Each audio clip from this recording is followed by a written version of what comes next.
ரஜிதா, சொல்லுங்க ஐயா. உங்களுக்கு சமைக்க தெரியுமா? தெரியும். அப்படியா? சரி, இந்த மாதத்துல நீங்களே சமைக்க ஆரம்பிச்சிருங்க. அதுக்கு உங்களுக்கு எக்ஸ்ட்ரா சம்பளம் கொடுத்துட்றேன்.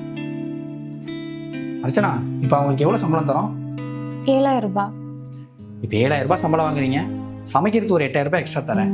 மொத்தமாக சேர்த்து ஒரு 15,000 சம்பளமாக வாங்கிக்கோங்க. சரி, ஓகே, வேலையை பாருங்க.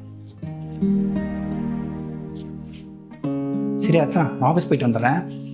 ஒரு நிமிஷம் நில்லுங்க. நான் நல்லா தானங்க சமைக்கிறேன். சும்மா ஒரு சேஞ்ச் இருக்கட்டும் தான். இருந்தாலும் நீங்க சொன்னது எனக்கு சுத்தமா பிடிக்கல. எல்லாம் ஒரு காரணமாக தான் நீ சொன்னேன். சரி, நான் ஆஃபீஸ் போயிட்டு வந்துடுறேன்.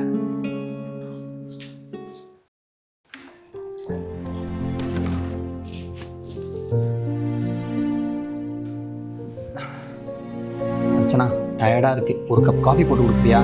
நான் போடுற காஃபி தான் உங்களுக்கு போர் அடிச்சு போச்சு இல்ல? உங்க புது வேலைக்காரியை போட்டு தர சொல்லுங்க. இனிமே நான் சமைக்க மாட்டேன். அவ சமைக்கிறதே நீங்க சாப்பிடுங்க. வேலைக்காரி சமையல் உங்களுக்கு பிடிச்சிருக்கு, என்னோட சமையல் உங்களுக்கு போர் அடிச்சு போச்சா? இங்க பாரு, என்ன நடக்குன்னே தெரியாம வாய்க்கு வந்தபடி பேசாத. நேற்று பால்கனியில் நின்று இருந்தேன். ரெஜிதா கிட்டே கடன் வாங்கியிருப்பா போல. நேற்று வீட்டு மாடி வச்சு அவளை அவ்வளோ திட்டிட்டு இருந்தாங்க. ஏமா 40,000 பணம் கொடுத்துட்டு உன் 40 வாட்டி சுற்றுவாங்களா? புருஷனுக்கு ஆக்சிடென்ட் ஆச்சு தானே பணத்தை வாங்கினேன். மாதம் மாதம் வட்டி கட்டணும்னு உனக்கு தெரியாதா? கத்தாதீங்க தம்பி, ஓனர் இருக்காங்க, தப்பா நினைச்சுக்குவாங்க. நான் வாங்குற சம்பளம் சாப்பாட்டுக்கும் மருந்துக்குமே சரியா போயிடுது. நான் வேற 2 இடத்துல வேலை கேட்டிருக்கேன். வேலை கிடைச்சோன்னா உங்களுக்கு அடுத்த மாசம் திருப்பி கொடுத்துட்றேன். இங்க பேசுறது ரொம்ப அசிங்கமா இருக்கு தம்பி. இந்த அசிங்கத்துக்குலாம் ஒன்றும் குறைச்சல் இல்லை. இந்த ஒரு மாதம் பார்ப்பேன், பணம் வரலனா அடுத்து என்ன பண்ணணும்னு எனக்கே தெரியாது. நம்ம கிட்ட 10 வருஷமா வேலை செய்யறாங்க நீ ரெஜிதா. இன்னைக்கு வரைக்கும் ஒரு நாள் கூட அட்வான்ஸ் பணத்தை கொடுங்க, சம்பளம் ஜாஸ்தி பண்ண கொடுங்கன்னு கேட்டதே கிடையாது. நம்ம என்ன கொடுக்குறோமோ அதை வாங்கிட்டு வேலை பார்க்குறாங்க. இங்கே காசு நிறைய பேர்கிட்ட இருக்குடி, ஆனால் உதவி பண்ணுற மனசு தான் யாருக்கிட்டையும் இல்லை. ரெஜிதா சும்மா காசு கொடுக்குறேன், நான் வாங்குற ஆள் கிடையாது. அதனால தான் எக்ஸ்ட்ராவாக சமைக்க சொன்னேன். இப்போ அவங்களுக்கு கடன் வாங்குற மாதிரி இருக்காதுல்ல, அதனால தான். இப்ப சொல்றீங்க, இது என்கிட்ட முன்னாடியே சொல்லியிருந்தா நான் என்ன வேணா நான் சொல்ல போறேன். நீ எப்படி ரியாக்ட் பண்ணுவேன்னு தெரியாது, அதனால தான் அப்படி சொல்லிட்டேன். இப்போ உனக்கு சமைக்கிற வேலை கூட கிடையாதுடி, ஒரு கப் காஃபி போட்டு கூட. வெயிட் பண்ணுங்க, நான் போய் போட்டு எடுத்துட்டு வரேன். அக்கா, உனக்கு 1,00,000 ரூபா தானே கடனாக கொடுத்துருந்தேன், என்ன எக்ஸ்ட்ரா பணம் இருக்கு? வட்டியோட கொடுத்தா அதிகமா தான் இருக்கும். வட்டியா? அக்கா என்னக்கா பேசுற? நான் எப்போ உன்ட்ட வட்டி கேட்டேன்? அது நீ கேட்கலப்பா, ஆனா உன் பொண்டாட்டி கேட்டா. தார்னியா? இது 1,00,000? ஆமாம்மா, தம்பி 1,00,000 உன்கிட்ட வாங்கிக்க சொன்னான். அவர் தான் வந்து வாங்கிக்க சொன்னார்னா உங்களுக்கு எங்க போச்சு அறிவு? அவர் வந்து வாங்கிக்க சொன்னாரா, இவங்க அப்படியே கிளம்பி வந்துட்டாங்க. இல்ல, நான் தெரியாம தான் கேக்குறேன். பணம் என்ன மரத்துலயா காக்குது நீங்க வந்து கேட்ட உடனே தூக்கி கொடுக்கறதுக்கு? இல்லம்மா, பேங்க்ல இருந்து கால் வந்துச்சு லோன் கட்டலன்னா வீட்டை ஜப்தி பண்ணிடுவாங்களாம். வேற வழியே தெரில. உங்களுக்கு யார் இப்ப பேங்க்ல எல்லாம் லோனை போட்டு வட்டி கட்ட சொல்றா? நீங்க கஷ்டப்படுறது இல்லாம இருக்க எல்லாரையும் கஷ்டப்படுத்திக்கிட்டு எல்லாம் என் தலை எழுத்து. இருங்க வரேன். இந்தாங்க, அவர் கூட பிறந்து தொலைச்சதுனால இதை கொடுக்குறேன். இன்னொரு வாட்டி அக்கா தம்பின்னு உறவு கொண்டாடிட்டு வீட்டு பக்கம் வந்துடாதீங்க. இங்க பாருங்க, இந்த பணத்தை சும்மாலாம் ஒண்ணு கொடுக்க முடியாது. இன்னும் 2 மாசத்துல வட்டியோட பணம் வரணும், புரியுதா? சரி, புடிங்க. பணம் இருந்தா போதும், வந்துருவாளுங்க அக்கா தம்பி.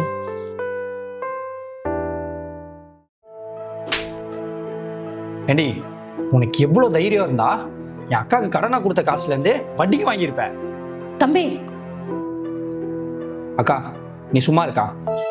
ஏண்டி, நான் தெரியாம தான் கேட்குறேன். அன்னைக்கு உன் தம்பி வீட்டுக்கு வந்து 10,000 ரூபாய் காசு வாங்கிட்டு போனால, அவன் என்ன உருப்படியான வேலை பார்க்கறதுக்கு 10,000 ரூபாய் வாங்கிட்டு போனா? அந்த பணத்தை வச்சு ஊர் சுற்றி குடிச்சு அழிஞ்சான். அவன்கிட்ட போய் கேட்க வேண்டியது தானே வட்டிக்கு? நீ என்ன உன் தம்பிக்கு அந்த பணத்தை வட்டிக்காக கொடுத்த? இல்லைங்க. அது எப்படிடி? உன் கூட பிறந்தவன் வந்து ஊர் சுற்றுறதுக்கும் தண்டை செலவு பண்ணுறதுக்கும் 10,000 ரூபாய் கேட்டால் சும்மா தூக்கி கொடுப்ப. அதுவே எங்கள் அக்கா வந்து கஷ்டம்னு சொல்லி காசு கேட்டா அவங்களுக்கு வட்டி காசு கொடுப்பியா? பாவண்டி, அவங்க ஆசையை கட்டின விட ஜப்தி பண்ணிட்டு போயிட்டாங்க. அவங்களே வேற வழி இல்லாமல் நம்மகிட்ட வந்து காசு கேட்குறாங்க. எனக்கு அவங்களுக்கு கடனாக காசு கொடுக்க மனசே இல்லடி. இருந்தாலும் அவங்க தான் நான் திருப்பி கொடுக்குறேன்னு சொன்னாங்க. இங்கே பாரு, நல்லா வாழ்ந்துட்டு இருந்தவங்கடி, அவங்க நிலைமை இப்போ இப்படி ஆயிடுச்சு. அவங்ககிட்ட போய் வட்டி காசு கேட்டிருக்க? கஷ்டத்தில் உதவுறதுக்கு தாண்டி சொந்தக்காரங்க கூட பிறந்தவங்களாம் இருக்காங்க. இங்கே பாரு, அந்த பணத்தை என் அக்காவுக்கு நான் சும்மாவே கொடுப்பேன். அதை கேட்கறதுக்கு உனக்கு எந்த தகுதியும் இல்லை.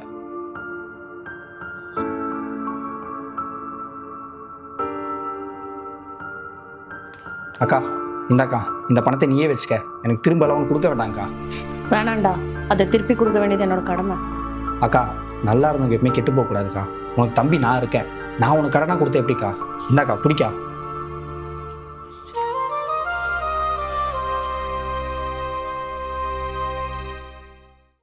டேய், மாமாட்ட 30,000 ரூபாய் பணம் வாங்கியிருந்தேல, அதை எப்ப திருப்பி தருவ?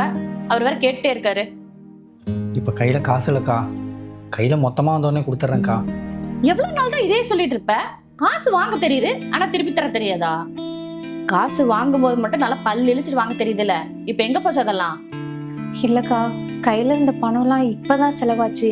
இவர் வேலை செஞ்சுட்டு இருந்த கம்பெனி வேற மூடிட்டாங்க. பசங்களுக்கும் இப்பதான் ஸ்கூல் ஃபீஸ் வேற கட்டிட்டோம். இப்ப கையில காசு இல்ல, கிடைச்சதும் சீக்கிரமா திருப்பி கொடுத்துருவோம். உங்களுக்கு மட்டும்தான் செலவு இருக்கா? ஏன் எங்களுக்கெல்லாம் செலவு இல்லையா? காசு கேட்கறதுக்கு முன்னாடி திருப்பி தரணும்னு அறிவு இல்ல. பணத்தை கொடுக்கறத விட்டுட்டு இப்படி கூச்சமே இல்லாம காரணம் சொல்லிட்டு இருக்கீங்க. கூட பிறத்த தம்பியாச்சுன்னு சொல்லி கொடுத்தா நல்ல புத்தியை காமிச்சிட்டல நீ. அக்கா போது நிறுத்துங்க. நானும் அப்பத்துல இருந்து பாத்துட்டு இருக்கேன், ரொம்ப தான் பேசிட்டு போறீங்க. தாரணி கொஞ்சம் அமைதியா இரு. நீங்க சும்மா இருங்க. அன்னைக்கு இவர் மட்டும் இல்லனா உங்க வீட்டுக்காரர் உயிரோடவே இருந்திருக்க மாட்டாரு, தெரியும்ல? அக்கா என்னக்கா ஆச்சு? வண்டியில போகும்போது மாமாக்கு ஆக்சிடென்ட் ஆயிடுச்சுடா. பிளட் வேற நிறைய லாஸ் ஆயிருக்கு. டாக்டர் 2 லட்சம் ரூபா ஆகும் ஆபரேஷனுக்கு சொல்லியிருக்காரு. என்ன பண்ணுவேன்னு எனக்கு தெரியல. ஐயோ, இப்பன்னு பார்த்தீங்க கையில கை. ஏங்க, இது ஃபஸ்ட்டு ஏதாவது ஏற்பாடு பண்ண முடியுமான்னு பாருங்க. சரிம்மா. அக்கா என் அக்கௌண்ட்டில் ஒரு 50,000 ரூபா சேர்த்து வச்சிருக்கேன், எப்படியாச்சும் ஹாஸ்பிட்டல் பில்லை கட்டிடலாம்க்கா, இன்னும் கவலைப்படாதக்கா. ரொம்ப நன்றிமா. என்னக்கா நீங்க, உயிர் தான் முக்கியம், காசு பணமா முக்கியம். சரிக்கா, நான் போய் பணத்தை ரெடி பண்ணிட்டு வந்துடுறேன். அன்னைக்கு நாங்க கொடுத்த பணத்தை இன்னைய வரைக்கும் ஒரு வார்த்தை உங்ககிட்ட கேட்டிருப்போமா? நீங்க கேட்காமலே உதவி செஞ்சவர் அவரு. ஆனா இன்னைக்கு அவருக்கு ஒரு பிரச்சனைன்னு வரும்போது உதவி செய்ய இவ்வளவு யோசிக்கிறீங்க. தாரணி நீ அமைதியா இரு. அக்கா ஒரு 2 நாள் மட்டும் டைம் கொடுக்கா, உன் பணத்தை நான் திருப்பி கொடுத்துட்றேன். டேய், நான் அப்படி சொல்ல வரலடா. இல்லைக்கா நீ எதுவும் சொல்ல வேணாம். அக்கான்ற உரிமையில தான்க்கா உங்ககிட்ட காசு கேட்டேன். ஆனால் நீ நிலைமையை கொஞ்சம் கூட புரிஞ்சுக்கல. என்னதான் அப்பா அம்மா சொந்தக்காரங்க இருந்தாலும் கஷ்டம்னு வரும்போது யாருக்கிட்டையும் கையேந்தி நிற்கக்கூடாதுக்கா. அதை நீ ப்ரூவ் பண்ணிட்ட. அம்மா எப்பவுமே சொல்லுவாங்கக்கா, அக்காவை நீ தாண்டா பார்த்துக்கணும், அவள் இன்னொரு வீட்டுக்கு போயிடுவான்னு. ஆனால் நீ இன்னொரு வீட்டுக்கு போனதுக்கப்புறம் நான் உன் தம்பின்றதே மறந்துட்டேன்லக்கா. எப்போவுமே கஷ்டத்தில் ஹெல்ப் பண்ணுறவங்க தான்க்கா சொந்தக்காரங்க. என்னை மன்னிச்சிடுறா, நான் அப்படி பேசிடக்கூடாது. பரவாயில்லக்கா, நீ என்ன ஊரில் இல்லாதையா சொல்லிட்ட? என்னதான் அண்ணன் தம்பி அக்காவாக இருந்தாலும் கையில் காசு போனாலன்னு வைங்களேன், நாய் கூட மதிக்காது. பணத்தை ஒரு 2 நாள் திரும்ப கொடுத்துட்றேங்க்கா. வாதாரணி போகலாம்.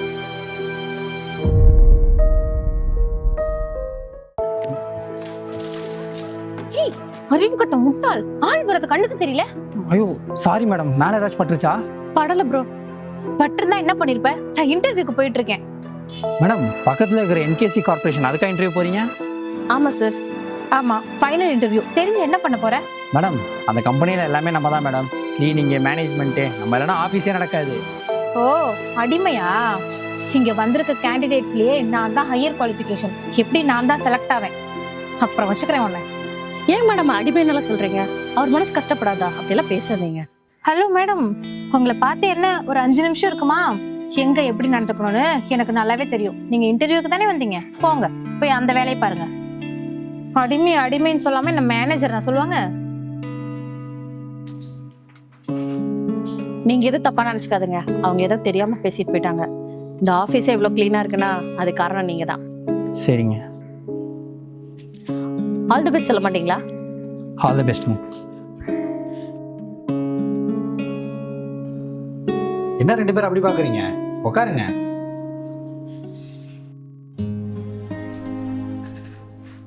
ஆக்சுவலாக டைம் இல்லை, அதனால தான் 2 பேருக்கும் ஒரே இன்டர்வியூ வச்சு முடிவு பண்ணிடலான்னு பார்த்தேன். சரி, என்ன இன்டர்வியூக்கு போகலாமா? என்னாச்சு, ஏன் இப்படி முழிக்கிறீங்க? சரி, நீங்க? அங்கேயும் நான் தான், இங்கேயும் நான் தான். எனக்கு இந்த மனுஷங்களோட உண்மையான முகம் இருக்குல்ல, இதை பார்க்குறது எனக்கு ரொம்ப பிடிக்கும். அதனால தான் ஒரு சின்ன டெஸ்ட் வச்சேன். அந்த டெஸ்ட்லேயே உங்கள் இன்டர்வியூ முடிஞ்சிருச்சு. Rajita, you're selected for this job. Thank you, sir. Kavya, you're rejected. Sir, நீங்க ஆல்ரெடி ரிஜெக்டட் முடிவு பண்ணிட்டீங்கன்னா அப்புறம் எதுக்காக என்ன உள்ள கூப்பிட்டீங்க? I have higher qualification. என்ன ரிஜெக்ட் பண்றதுக்கு ப்ராப்பரா ஒரு ரீசன் சொல்லுங்க. ரீசன் தானே சொல்கிறேன். கீழே நான் ஒரு சின்ன மிஸ்டேக் பண்ண உடனே நீங்கள் அவ்வளோ கோவப்படுறீங்க. இந்த ஹோமில் வயசானவங்க இருக்காங்க, சின்ன சின்ன குழந்தைங்க இருக்காங்க, அடிக்ஷனுக்கு அடிமையான பீப்புள்ஸ்லாம் இருக்காங்க. அவங்களெல்லாம் நீங்கள் எப்படி ஹேண்டில் பண்ணுவீங்க? உங்கள் ஸ்டேட்டஸ்க்கு யாருமே இல்லைன்னா நீங்கள் அவங்களெல்லாம் ஒரு அடிமையாக தான் பார்க்குறீங்க. இந்த ரீசன் பார்த்தாதான் உங்களை நான் வேணான்னு சொல்கிறதுக்கு. டிகிரின்றது ஜஸ்ட் ஒரு குவாலிஃபிகேஷன் தான், அது மட்டுமே பத்தாது ஒரு வேலை வாங்குறதுக்கு. Sorry sir. நீங்கள் மட்டும் இல்லை, நிறைய பேர் படிச்சுட்டு இப்படி தான் நினச்சிட்டு இருக்காங்க. நல்லா படிக்கிறவங்க எனக்கு 1000 பேர் கிடைப்பாங்க மேடம், ஆனால் நல்ல மனசு இருக்கிறவங்க ரொம்ப கம்மி. என் ஆஃபீஸில் வேலை பார்க்கணுன்னா நல்ல மனசு இருந்தால் போதும். ஜாதி மதத்தை வச்சு ஒருத்தரை ஜட்ஜ் பண்ணுறது எவ்வளோ தப்போ, அதே மாதிரி அவங்க செய்கிற வேலையை வச்சு அவங்க ஜட்ஜ் பண்ணுறது தப்பு தான். Rajitha, I like your attitude. இந்த வேலை உங்களுக்கு தான். Thank you sir. உங்ககிட்ட ஒர்க் பண்ணுறதுக்கு நான் தான் பெருமைப்படணும். உங்களை மாதிரி ஆளுங்கள்லாம் ஏசி காரில் போயிட்டு இருக்கும்போது யாராச்சும் அடிபட்டு விழுந்தா கூட எட்டி கூட பார்க்க மாட்டீங்க. ஆனால் பைக்கில் சைக்கிளில் போகிறவங்கெல்லாம் இறங்கி வந்து உதவி பண்ணுவாங்க. இங்கே பாருங்கள், உங்களை மாதிரி படித்தவங்க எனக்கு 1000 பேர் கிடைப்பாங்க, ஆனால் இவங்கள மாதிரி நல்ல மனசு இருக்கிறவங்க கிடைக்கிறது ரொம்ப கஷ்டம். எனக்கு இவங்கள மாதிரி ஆளுங்க தான் வேணும். இப்போ தெரிஞ்சுக்கிட்டீங்களா உங்களை நான் ஏன் இந்த வேலைக்கு செலக்ட் பண்ணலன்னு? இந்த ஆஃபீஸில் உங்களுக்கு இடம் கிடையாது, நீங்கள் கிளம்பலாம். Rajitha, all the best. ஏய், இங்க என்ன பண்ற? தாரணியோட பர்த்டே, அவளுக்கு கிஃப்ட் கொடுத்துட்டு போகலான்னு வந்தேன். அவ வர சொன்னா நீ வந்துருவியா? அவ இப்போ ஒரு கம்பெனியோட சிஇஓ. நீ பாட்டுக்கு வந்திருக்க, கூட பழகி காசு ஆட்டை பண்ணலான்னு பாக்குறியா? உன் லெவலுக்கு பழகு. அவ பர்த்டேன்னு சொல்லி 5 ஸ்டார் ஹோட்டல்ல புக் பண்ணிருக்கேன். நீயும் அங்க வந்து தொலையாத, கிளம்பு. ஒரு பணக்கார ஃப்ரெண்டு கிடைச்சா போதுமே, அவளை வச்சு எப்படியாவது லைஃப்ல முன்னேறிடலான்னு பாக்குற. கையில என்ன? அவளுக்கு பிடிச்ச ஷூ. எவ்வளோ? 1500 ரூபாய். நீங்க பாத்தியா, காஸ்ட்லியான பேக். அவளுக்கு இந்த மாதிரி கிஃப்ட் தான் பிடிக்கும். அது ஆஃப்டர் ஆல் 1500 ரூபாய். அதை அவ வச்சுக்கோலா? கிளம்பு.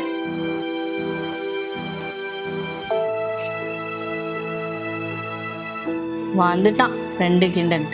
நாங்க எதுக்கு இருக்கோம்? இன்னைக்கு அவ பர்த்டே, எப்படி பணத்தை ஆட்டை போடுறன்னு மட்டும் பாரு.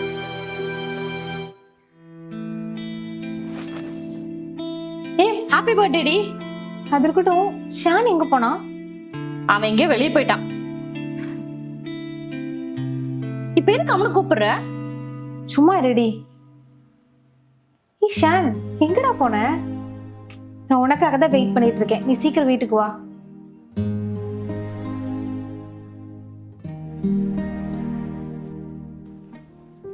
நீ எங்கடா போன? இல்லை, இங்கே தான் வெளில போயிருந்தேன். ஏய், இந்தா உனக்கு பிடிச்ச பேக், ரொம்ப காஸ்ட்லி, 40,000. உனக்கு பிடிச்ச மாதிரியே வாங்கியிருக்கேன். தேங்க்ஸ் டி. ஏய், நீ எனக்கு என்னடா வாங்கிட்டு வந்த? உனக்கு பிடிச்ச ஷூ வாங்கிட்டு வந்திருக்கேன். ஷூவா? ஏய், நிறுத்தடி. நான் வாங்கி கொடுத்த பேக் அப்படி தூக்கி வீசிட்டு ஆஃப்டர் ஆல் ஒரு ஷூவை வாங்கி கொடுத்துருக்கான். அதை பிரிச்சு பார்த்துட்டு இருக்கேன். இருக்கட்டும், நான் அப்புறமா பாத்துக்கிறேன். சரி வா, 5 ஸ்டார் ஹோட்டல்ல பார்ட்டி புக் பண்ணியிருக்கேன். கிளம்பு. வாடா ஷான், போலாம். ஏய், இப்ப எதுக்கு இவனை கூப்பிடுற? ஏன் அவன் வந்தா என்ன? இவன் ஸ்டேட்டஸ் என்ன, நம்ம ஸ்டேட்டஸ் என்ன? இவனை கூட்டிட்டு போகணும்னு சொல்றியா? இவன் வந்தா நான் வரமாட்டேன். ஓ அப்படியா? அப்ப அவன் வரலனா நானும் வரமாட்டேன். நீ கிளம்பு. என்ன பாக்குற? நீ பேசுனதெல்லாம் நான் கேட்டுட்டு தான் இருந்தேன். உண்மையான ஃப்ரெண்ட்ஷிப்பு நமக்கு என்னெல்லாம் பண்ணிருக்காங்கன்னு பார்க்காது, நம்ம கூட எப்படி பழகுறாங்கன்னு தான் பார்க்கும். இன்னைக்கு நான் ஒரு கம்பெனியோட சிஇஓ, அதனால நீ என் கூட இருக்க. நாளைக்கு அது இல்லைன்னா நீ போயிடுவ. ஆனா அவன் இருப்பான். இந்த லவ் கூட காசு, பணம், ஸ்டேட்டஸ் எல்லாம் பார்த்து தான் வரும். ஆனா எதையும் எதிர்பார்க்காம வர்றது ஃப்ரெண்ட்ஷிப் மட்டும்தான். இதெல்லாம் காசுக்காக பழகுற உனக்கு எங்க புரிய போகுது? நீ முதல்ல வெளியே போ.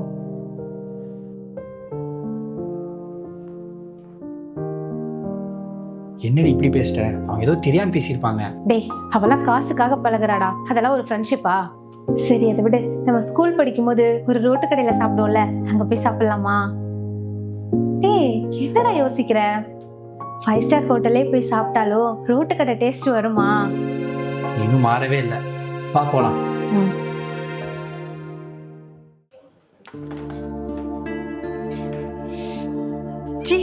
நீயா? கௌசி, தப்பா எடுத்துக்காதீங்க, உள்ள வாங்க. அக்கா, எந்த மூஞ்ச வச்சுட்டு எங்க 2 பேரையும் பாக்குறதுக்கு வந்திருக்க நீ? உன் மூஞ்ச பார்த்தாலே எரிச்சலா வருது. என்ன, நாங்க 2 பேரும் இருக்கோமா செத்துட்டோமான்னு பாக்குறதுக்கு வந்தியா?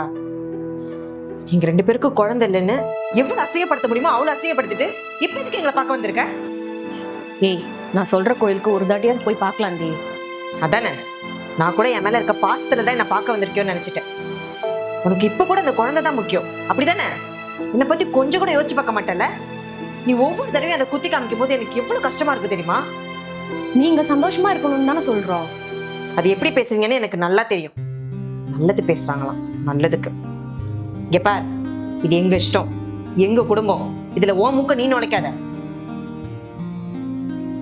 கௌசி, கொஞ்சம் கோவப்படாம பேசு. எப்படி சார் கோவப்படாம பேச முடியும்? ஒரு பொண்ணுக்கு குழந்தை பிறக்கலன்னா அந்த குடும்பத்துல இருக்க அம்மா, அப்பா, அக்கா எல்லாரும் எவ்வளவு அசிங்கப்படுத்தி பேசுறாங்க. நாங்க எதுவும் தப்பா சொல்லலையே. நீ ஒரு குழந்தை கூட சந்தோஷமா இருக்கணும்னு தானே சொல்றோம். ஐயோ எப்பா சாமி, நடிக்காத.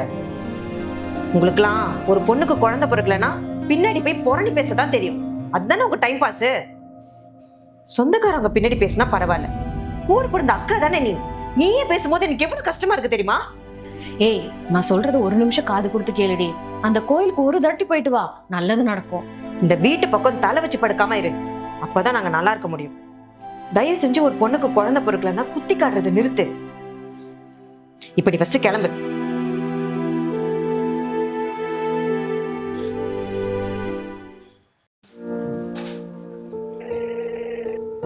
ஹலோ அம்மா, நான் எத்தனையோ தடவை சொல்லி பார்த்துட்டேன், அவ கேட்குற மாதிரியே இல்லை. ஒரு குடும்பத்துக்கு குழந்தை எவ்வளவு முக்கியம்னு அவளுக்கு புரியவே மாட்டேதுமா. நீ அப்பாட்ட சொல்லி சித்த மருத்துவத்துல ஏதாவது இருக்கான்னு பாரு, நானும் விசாரிக்கிறேன். வச்சிடுறேன். சரி விடு. இவங்கெல்லாம் கண்டிப்பா திருந்த மாட்டாங்க ஷான்.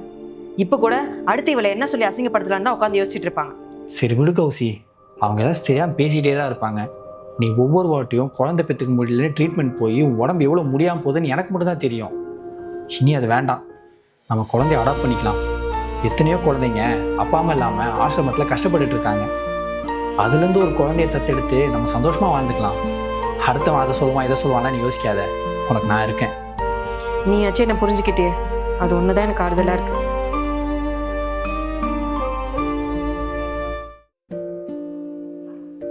மேனேஜர் இன்டர்வியூக்கு வந்திருக்கீங்க? ஆமாங்க, எத்தனை வருஷம் எக்ஸ்பீரியன்ஸ்? ஒரு 5 வருஷம் எக்ஸ்பீரியன்ஸ் இருக்கு. 5 வருஷம் தானா? எனக்கு 7 வருஷம் எக்ஸ்பீரியன்ஸ் இருக்கு. ஆமா, எம்பிஏ படிச்சிருக்கீங்க? இல்லைங்க, நான் யூஜி தான் முடிச்சிருக்கேன். ஹியூஜி தானா? அப்ப கண்டிப்பா உங்களுக்கு வேலை கிடைக்காது. நான் காலேஜ்ல கோல்டு மெடலிஸ்ட், எனக்கு தான் அந்த வேலை கிடைக்கும். ஓகேங்க, all the best. Manager post interview இங்கே தான் நடக்குது. இங்க தான் நடக்குது. நீ எதுக்கு வந்திருக்க? நானும் அந்த இன்டர்வியூக்கு தான் வந்திருக்கேன். இவ்வளவு குண்டா இருக்க, நீ எல்லாம் எதுக்கு இந்த இன்டர்வியூ அட்டென்ட் பண்ற?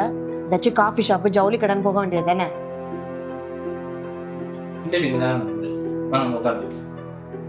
ஹலோ, இது 3 பேர் உட்கார்ற சீட்டு தான். ஆனா நீங்க உட்காந்தீங்கன்னா எங்களுக்கு இடம் பத்தாது. அந்த சேர்ல போய் உட்காருங்க. ஹலோ, உங்களுக்கு என்னதான் பிரச்சனை? அவங்கள எதுக்கு நீங்கள் இன்சல்ட் பண்ணிகிட்டே இருக்கீங்க? நான் ஒன்றும் இன்சல்ட் பண்ணலையே. குண்டா இருக்கவங்கள குண்டா இருக்காங்க தானே சொல்ல முடியும். இந்த மாதிரி குண்டா இருக்கவங்களாம் எதுக்கு தான் இன்டர்வியூ வராங்கன்னே தெரியல. இவங்களெல்லாம் இன்டர்வியூவில் செலக்ட் ஆனாங்கன்னா இந்த கம்பெனிக்கு தான் லாஸ். இவங்களுக்குன்னு தனியாக சேர் தான் செய்யணும். சாரிங்க, இந்த இன்டர்வியூக்கு நான் வந்துடக்கூடாது.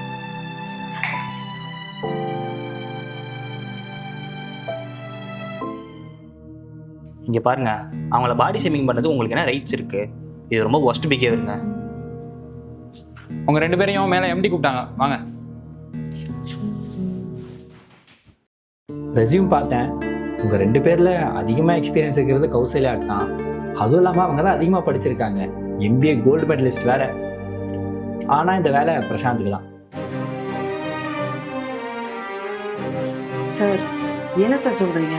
ஒரு நிமிஷம். Rajitha,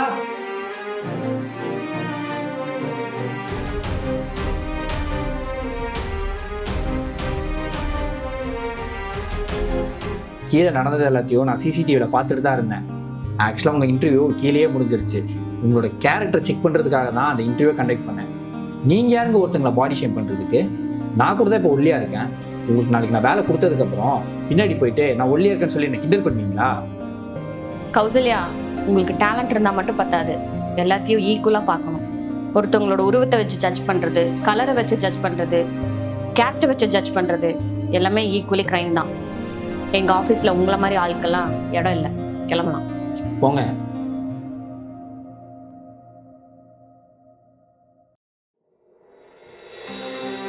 congratulation Prasanth. Thank you sir.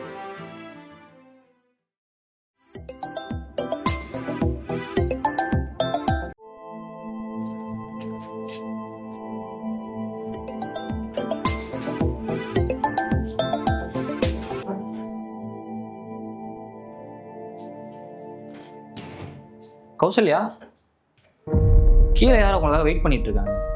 யாரு? தெரில, கேட்டது உங்க அக்கான்னு சொன்னாங்க. இவ இதுக்கு இப்ப இங்க வந்திருக்கா? அக்கா, உன்னை யாருக்கு இங்கெல்லாம் வர சொன்னது? எத்தனை தடவை சொல்லிருக்கீங்களா வராதுன்னு? ஒழுங்கா ட்ரெஸ் ஆச்சு போட்டு வந்திருக்கியா? இருக்கவங்க எல்லாம் பார்த்தா என்னக்கா நினைப்பாங்க? ஏக்கா இப்படி என் உயிரை வாங்குற? இல்லடி, சமைக்கிறதுக்கு லேட் ஆச்சு, நீ கோச்சிட்டு வந்துட்ட.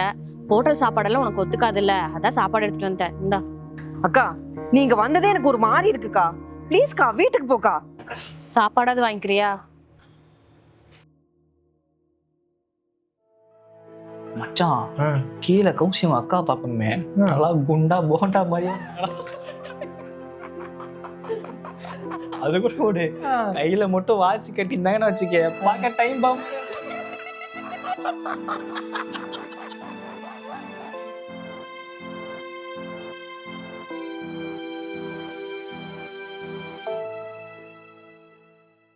அக்கா, உங்ககிட்ட எத்தனை தடவை சொல்லியிருக்கேன் ஆபீஸ் பக்கம்லாம் வராதன்னு. உன்னால இன்னைக்கு எவ்வளவு அசிங்கமா போச்சு தெரியுமா? எத்தனை தடவை சொல்லியிருக்கேன் ஜிம் போய் உடம்ப குறைன்னு. கண்ணாடியில உன்னை நீ பாக்குறியா இல்லையா? ஆபீஸ்ல எனக்குன்னு ஒரு ஸ்டேட்டஸ் இருக்கு. இந்த மாதிரி ஒரு அக்கா எனக்கு இருக்காங்கன்னு தெரிஞ்சா ஆபீஸ்ல இருக்க எல்லாரும் எவ்வளவு கிண்டல் பண்ணுவாங்கன்னு தெரியுமா? இங்க பார், இனிமே ஆபீஸ் பக்கம்லாம் வர வேலை வச்சுக்காத.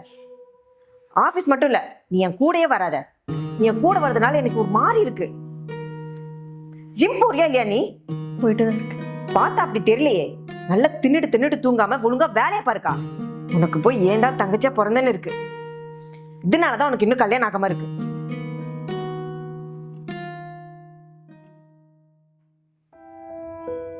அக்கா, ஏன் அழுகுற? ஒண்ணும் இல்ல. அக்கா, சொல்ல போறியா இல்லையா?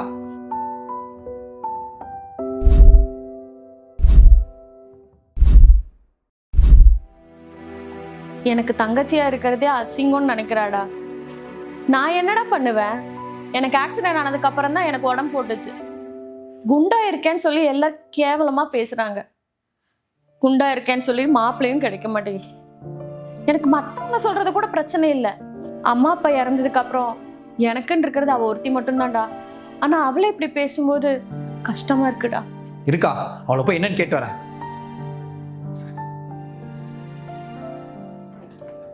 கௌசி, நல்லா ஃப்ரெண்டுன்னு சொல்லிக்கிறதுக்கே எனக்கு அசிங்கமா இருக்குடி. என்னடி அக்கா வாய்க்கு வந்தபடி பேசிட்டு வந்திருக்க? உனக்கு இந்த மாதிரி குண்டா அசிங்கமா ஒரு அக்கா இருந்தா அப்ப தெரியும். அசிங்கமாவா? உங்க அப்பா அம்மா இறந்து போகும்போது நீ 8th ஸ்டாண்டர்ட் படிச்சுக்கிட்டு இருந்த, உங்க அக்கா 12th ஸ்டாண்டர்ட் படிச்சுக்கிட்டு இருந்தா. அவளோட படிப்பை நிறுத்திட்டு கிடைக்கிற வேலை எல்லாத்தையுமே செஞ்சு உன்னை படிக்க வச்சு நீ இவ்வளோ பெரிய ஆளாக்கியிருக்கா. இதெல்லாம் என்ன மறந்துட்டியா? அக்கா ஒன்றும் சாப்பிட்டு தூங்குறதுனால குண்டாவில். அக்காவுக்கு ஆக்சிடென்ட் ஆனதுலேருந்து உடம்பு சரியாகிறதுக்கு மாத்திரை சாப்பிட்டு அவங்களுக்கு உடம்பு பெருசாயிடுச்சு. இது எப்படி உன்னால கிண்டல் பண்ண முடியுது? உனக்கு என்ன மனசுல உலகழகின்னு நினைப்பா? இன்னொரு தடவை அக்காவை அப்படி பேசின அவ்வளோதான். மற்றவங்க கூட அக்காவை குண்டுன்னு கிண்டல் பண்ணும்போது கூட அவங்களுக்கு கஷ்டமா இல்லடி. சொந்த தங்கச்சியா இருந்துட்டு நீயே இப்படி பண்ற பாத்தியா? அதுதான் உங்களுக்கு மனசு கஷ்டமா இருக்கு. உங்க அப்பா அம்மா இறந்து போனதுக்கு அப்புறம் உன் ஆஃபீஸ் ஃப்ரெண்ட்ஸ்லாம் உனக்கு ஹெல்ப் பண்ணல. உன் அக்கா தான் கையை பிடிச்சிக்கிட்டு நான் கூட இருக்கேன்னு சொல்லி உனக்கு சப்போர்ட்டா இருந்தாங்க. அதை மறந்துடாத.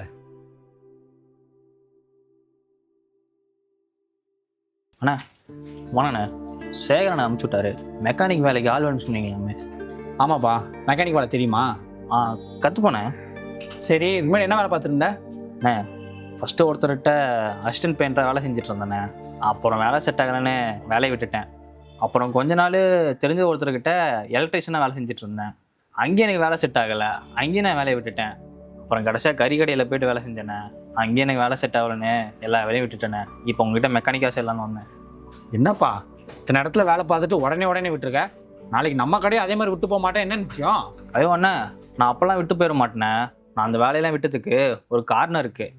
நான் பெயிண்டரை வேலை செஞ்சேன்ல, அந்த இடத்துல என்னை கடைசி வரைக்கும் பெயிண்ட் வாங்கவும் பெயிண்ட் கலக்க மட்டும் தானே விட்டாங்க. நான் எலக்ட்ரிஷியனாக வேலை செஞ்ச இடத்துல கடைசி வரைக்கும் எனக்கு டூல்ஸ் தூக்க மட்டும் தான் விட்டாங்க. கறி கடையில் கடைசி வரைக்கும் எனக்கு கோழியை பிடிக்கும், கோழி கழுவு மட்டும் தானே விட்டாங்க. கடைசி வரைக்கும் எனக்கு கோழியை வெட்டவே விடலை. இந்த எல்லா இடத்துலையுமே என்னை ஒரு எடுபடியாக தானே வச்சுருந்தாங்க. முக்கியமாக தொழிலே கத்தே கொடுக்கலண்ணே. அதுதானே அந்த எல்லா வேலையும் நான் விட்டுட்டேன். தம்பி, உனக்கு இந்த கடையெல்லாம் வேலை இல்லை, வேற எங்கேயாச்சும் வேலை தேடிக்க. அண்ணே, என்னென்னு எப்படி சொல்கிறீங்க?